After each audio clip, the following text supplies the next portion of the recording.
জয় মা মৃত সঞ্জীবনী, জয় মা। আমি শ্রী শ্রী মৃত সঞ্জীবন মহারাজ আমার ইউটিউব চ্যানেল মা মৃত সঞ্জীবনীতে আপনাদের সকলকে স্বাগতম। আশা করি আপনারা মা আদ্যশক্তি মহামায়ের কৃপায় ভালো আছেন। আপনাদের দীর্ঘায়ু কামনা করে মায়ের শ্রীচরণে আমি পরিবাদ নিবেদন করে আমি আমার সামান্য উপস্থাপন শুরু করতে চলেছি। মনোযোগ সহকারে প্রথম থেকে অন্ত পর্যন্ত এই বিশেষ উপস্থাপনটুকু দেখবেন। আশা করি দেখে বিশেষ কিছু বুঝতে পারবেন এবং বিশেষ কিছু শিখতে পারবেন। শিক্ষণীয় বিষয়ে শিক্ষণীয় কারণে আমি আমার এই চ্যানেলটুকু খুলেছি, যাতে আশেপাশে যত তান্ত্রিক ওঝাগুণীন কবিরাজ আছে, যারা ক্রিয়া করছেন, ক্রিয়া করার পর বারবার ব্যর্থ হচ্ছেন, তারা যাতে এই সব বিদ্যে প্রয়োগ করে বিশেষ ফল পেতে পারে। আশা করি বুঝতে পেরেছেন। বা যারা সাধারণ দুস্থ মানুষ আছেন, বহু তান্ত্রিকের শরণাগত হচ্ছেন, বহু কবিরাজ অ্যাস্ট্রোলজির কাছে যাচ্ছেন, যেও যাদের কাজ হচ্ছে না, তাদের জন্য এই বিশেষ বিদ্যেটি। আচ্ছা, বলে রাখি বিদ্যেটি কি। বিদ্যেটি হচ্ছে তালাক দেওয়া বা ছাড়াছাড়ি করানো। দেখা যাচ্ছে যে আপনার স্বামী কোনো তৃতীয় ব্যক্তির সাথে, কোনো মহিলার সাথে প্রেম ভালোবাসায় আসক্ত হয়ে গেছে। সে কোনো মতেই সংসারমুখী হচ্ছে না, সে কোনো মতে আপনার কথা শুনছে না, কোনো মতে আপনাদের সম্পর্ক পুনরায় জোড়া লাগছে না। এমতো অবস্থায় যদি পড়ে থাকে, তবে এই বিদ্যেটি প্রয়োগ করতে পারেন। অর্থাৎ আপনার স্বামী অন্য একটা নারীর প্রতি আসক্ত, আপনাকে ছেড়ে, ছোট ছোট সন্তানাদিকে ছেড়ে সে রমণীকে নিয়ে চলে গেছে, বা যায়নি, হয়তো তার সাথে ওতপ্রোতভাবে ফেসে আছে। বহু জায়গায় বহু তান্ত্রিক ধরেও যদি কোনো তদবির না পেয়ে থাকে, তাহলে বিদ্যেটি প্রয়োগ করবেন। বা দেখা যাচ্ছে যে আপনার ঘরের অর্ধাঙ্গিনী কোনো পরপুরুষের প্রেমে আসক্ত, লুটুপুটু করছে, তাকে সেখান থেকে কোনো মতে ফেরানো যাচ্ছে না। সেক্ষেত্রে আপনি কি করবেন? এই বিদ্যেটি প্রয়োগ করতে পারবেন। দেখা যাচ্ছে ছোট ছোট ছেলেমেয়েরা, ছোট ছোট বাচ্চারা, পড়াশোনা করার বয়স, সামনে উজ্জ্বল ভবিষ্যৎ, সেগুলো ফেলে দিয়ে এখন প্রেম ভালোবাসার সেই স্রোতার নদীতে ডুবে ডুবে ডুবে জল খাচ্ছে।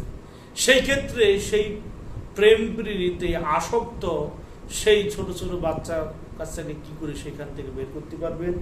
আপনার ঘরের স্বামীকে কি করে বের করতে পারবেন? বা আপনার ঘরের রমণীকে কি করে এই দুষ্ট সম্পর্কের হাত থেকে বের করতে পারবেন, দুষ্ট মানুষের হাত থেকে বের করতে পারবেন, তাই নিয়ে আমাদের বিশেষ উপস্থাপন। মনোযোগ সহকারে অন্ত পর্যন্ত বিদ্যেটি দেখুন, অবশ্যই বুঝতে পারবেন বিদ্যেটি কি করে প্রয়োগ করলে কাজটি হবে। আচ্ছা, বিদ্যে প্রসঙ্গে বলি, এই বিদ্যেটি সম্পূর্ণ হচ্ছে একটি নকশার উপর বা একটি যন্ত্রের উপর পরিলিপ্ত। একটি মন্ত্র আছে, বিশেষ নিয়ম আছে, সেই নিয়মে আপনাকে পর্যায়ক্রমে কার্য করে দিতে হবে।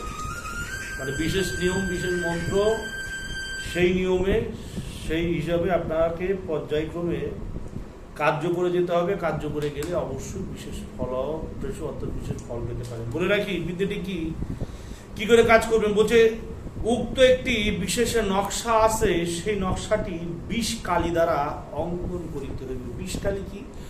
অষ্টতিতা এবং সামান্য পরিমাণ বিষাক্ত জাতীয় কোনো বস্তু।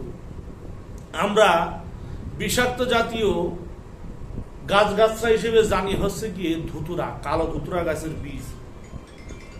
সেই বীজ দিয়েও আপনারা ধুতুরা গাছের বীজ, অষ্টতিতা কালি দ্বারা ধুতুরা ফুলের বীজ নেবেন, নিয়ে সেটি ভালো করে শুকনো করে নেবেন। সেটি ভালো করে শুকনো করে নিলেই আপনার এই কার্য করা যথেষ্ট সুবিধাজনক হবে। কি করবেন? সেই ধুত্রা ফুলের বীজ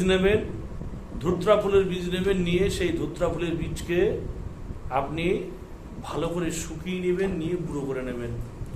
গুঁড়ো করে নিলেই আপনার কার্য 90% হয়ে গেল।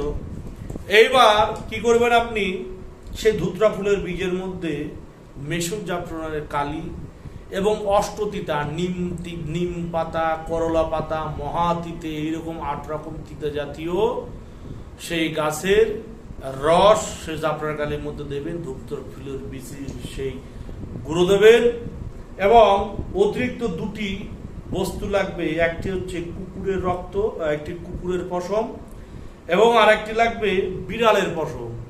পোষ্য প্রাণী হলেও হবে, বা পথে ঘাটে চলে বেড়ানো সে প্রাণী হলেও হবে। কুকুর এবং বিড়ালের পশম প্রয়োজন। কি করবেন? ভূর্জপত্রের উপর সে অষ্টকালি দিয়ে আপনি এই বিশেষ যন্ত্রটি অঙ্কন করবেন। অঙ্কন করার পর সে যন্ত্রটি জাগিয়ে নেবেন। আলিফ লাম মিম ব্রহ্মা বিষ্ণু শিব, অমুকের পুত অমুক, অমুকের কন্যা অমুকের সাথে বিচ্ছেদ ঘটাই দে, এই কথা 7 বার বলে টোক মারে দেবেন, সেই নকশা জেগে যাবে। বা আলিফ লাম মিম ব্রহ্মা বিষ্ণু শিব, এই নকশার মধ্যে রুহু সঞ্চার কর, 7 বার বললে নকশা জেগে যাবে। তারপর একটি বিশেষ মন্ত্র আছে, এই মন্ত্র 108 বার পাঠ করতে হবে এবং 108 বার ফু দিতে হবে। তার আগে সেই নকশার নিচে এই মন্ত্রটি আপনি লিখে দেবেন। নকশা লিখবেন, লেখার পর নকশার নিচে মন্ত্রটি আপনি ভালোভাবে লিখে দেবেন। মন্ত্র কি বলছে? কাফ কাফা কাফ কোহে কাফ, আজাজিলের অভিশাপ, অমুক অমুকের তালাক দেয়, যদি না দেয় জিয়ে হেডা মারে আজাজিল বাপ। আবার বলি, কাফ কাফ, শুনবেন, বলছে কাফ কাফা কাফ কোহে কাফ, আজাজিলের অভিশাপ, অমুক অমুকের তালাক দেয়, যদি না দেয় জিয়ে হেডা মারে আজাজিল বাপ। এই মন্ত্রটা সে নকশার উপর 108 বার পরে 108টি দম করবেন, ফু দেবেন। দেওয়ার পর সেই নকশার সাথে কুকুরের এবং বিড়ালের লোম সামান্য করে দেবেন, দিয়ে একটি তাবিজ নির্মাণ করবেন। করার পর সেই তাবিজ ত্রিলোহ বা 3 ধাতুর মাদুলিতে ভরে সেই ব্যক্তি, আপনার স্বামী বা আপনার ঘরের বউ, যে ঘরে যে স্থানে থাকে সেই ঘরের মধ্যে যদি পুঁতে দিতে পারেন, তবে 100% আপনার কার্য ফলপ্রসূ হবে। অর্থাৎ এই কার্যে আপনি 100% ফলাফল পাবেন। অর্থাৎ যে আপনার ঘরের বউ, যে অন্য পুরুষের সাথে লিপ্ত, আপনার ঘরের স্বামী অন্য রমণীর সাথে লিপ্ত, এইসব কার্যে আপনি 100% নিশ্চিত ফলাফল পাবেন। যদি না পুঁততে পারেন, দেখা যায় আপনি দোতলায় থাকেন, আপনি 3 তলায় থাকেন, কোনো মতে সেটি পুঁততে পারছেন না, তৎক্ষেত্রে সেইটি আপনার ঘরের রমণী যে পালঙ্কে শয়ন করে, সেই পালঙ্কে সেইটি স্থাপন করে দিলেও আপনার কাজ। পালঙ্কের মধ্যে সেই বিছানার নিচে তাবিজটি রেখে দিলেও কাজ হবে, বা সেই তাবিজটি আপনি বালিশের মধ্যে পুরে দিলেও আপনার কাজ হবে। খুব প্রভাবশালী, খুব কাজের, পরীক্ষিত, শক্তিশালী, বিচ্ছেদকৃত একটি নকশা, একটি যন্ত্রম, এবং তার হিতে যে বিশেষ মন্ত্র আমি দান করলাম সেটি কাজ করবেন। শনিবার মঙ্গলবার সূর্য যখন ঢলঢল অবস্থা, সূর্য যখন অস্ত্র যাচ্ছে, সেই মতো অবস্থায় এই তাবিজটি লিখবেন। লেখার পর যে উপকরণগুলো বলেছি সেই উপকরণ দিয়ে আপনি যথাবিধভাবে সেটি যদি ব্যবহার করতে পারেন, যেখানে যেখানে বলেছি সেখানে যদি দিতে পারেন, অবশ্যই যার উপর কাজ করবেন তার সাথে পূর্ণরূপে বিচ্ছেদ হবেই। খুব পরীক্ষিত জিনিস, আমি বহুবার কাজ করেছি, আমি চাই আপনারাও কাজ করুন, পরিবিশেষ ফল।